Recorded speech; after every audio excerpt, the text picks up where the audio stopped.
Mais tout de suite, déjà un petit plaisir, un petit mot de la météo. Il va faire beau aujourd'hui et quasiment chaud. On peut le dire avec près de 20 ou 21 degrés de prévu pour cet après-midi. Des températures bien au-dessus des normales de saison de nouveau.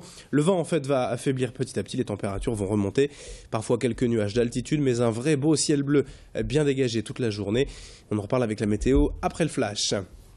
La première image de cette édition ce lundi, c'est d'abord ce forum Handicap Job samedi à Lille. À l'initiative des étudiants de l'IESEG, cette journée a pour but d'aider les personnes en situation de handicap à trouver un emploi, notamment grâce au travail des étudiants qui démarchent tout au long de l'année des entreprises en amont. En fait, une dizaine d'entre eux adhèrent chaque année au projet et accompagnent ainsi ces personnes à travers des coachings personnalisés pour monter un dossier clair et adapté. Il y a des aides à la réalisation de CV, de lettres de motivation, des simulations d'entretien et des parrainages entre les entreprises et les candidats pour créer déjà un premier contact. Explication complémentaire au micro de Fanny Bourdillon. Je suis handicapé de naissance, quoi. C'est un petit handicap qui commence à être connu. Je suis dyspraxique. Pas mal d'associations, d'organismes aussi partenaires de Pôle emploi comme Cap Emploi qui aident aussi à l'insertion des personnes handicapées, quel que soit le handicap d'ailleurs. Et il y a une multiplicité de ces associations qui ont l'objectif commun d'insérer quand même les gens comme moi dans les entreprises. Autre image ce week-end dans l'agglomération, les portes ouvertes de la LPA, la Ligue protectrice des animaux dans la région. À Lille, Roubaix et Calais, les 3 refuges régionaux ont accueilli les curieux cherchant un animal à adopter. Alors bien sûr, pour l'association, c'est l'occasion de se faire connaître, mais c'est surtout l'objectif de trouver de nouvelles familles d'accueil pour ses compagnons délaissés. À Lille, par exemple, il y a en ce moment 89 chiens et 128 chats à adopter, mais aussi quelques lapins et furets. Alors selon la LPA, il est bien plus simple et sûr d'adopter en refuge plutôt qu'acheter en animalerie, afin d'éviter les élevages industriels et de combler un animal malheureux. Chacun d'entre eux étant évidemment vacciné, testé, tatoué et stérilisé par des vétérinaires. Comptez environ 100 € pour un chat, 200 € pour un chien, mais à ce prix-là, tout est compris. Fanny Bourdillon était aux côtés des bénévoles de l'association ce week-end. L'association permet de recueillir, de pouvoir redonner une nouvelle chance aux bêtes, aux animaux que les gens abandonnent ou bien lâchent dans la nature. Il vaut mieux adopter dans une LPA parce qu'au moins ça redonne une chance à des chiens qui ont été abandonnés et au moins on est assuré que il n'y a pas de problème au niveau des chiens, contrairement à une animalerie. Pour moi, les animaleries, c'est risque de trafic, alors que là, nous, on est vraiment pour la sauvegarde des animaux.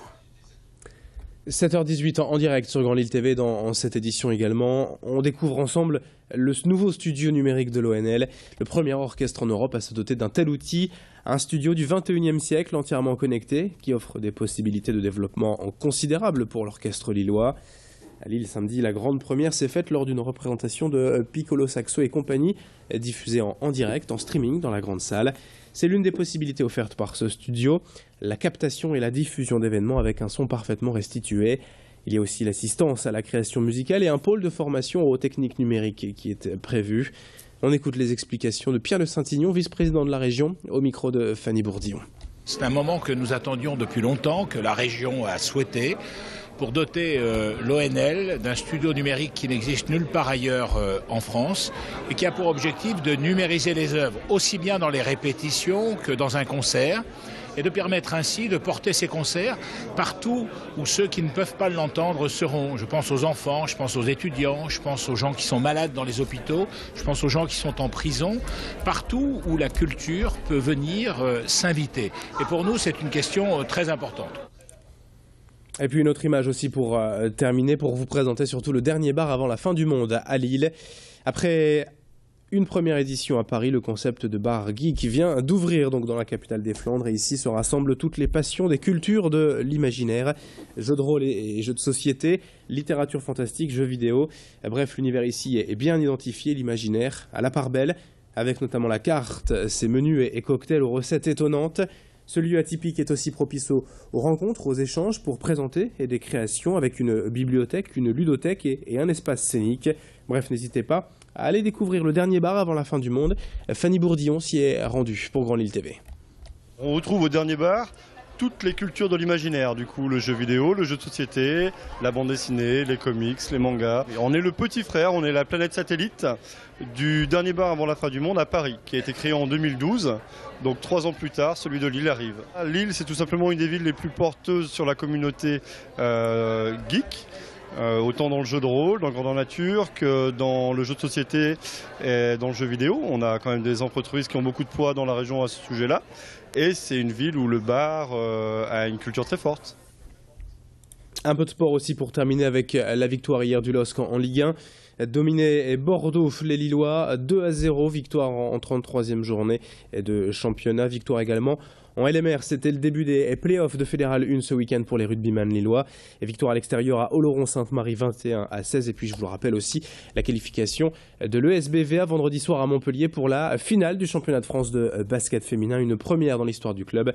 Les guerrières ont dominé Montpellier et pour s'offrir une finale face à Bourges vendredi 20h30. On en reparlera. Tout de suite, la météo et l'infotrafic en direct sur Grand Lille TV.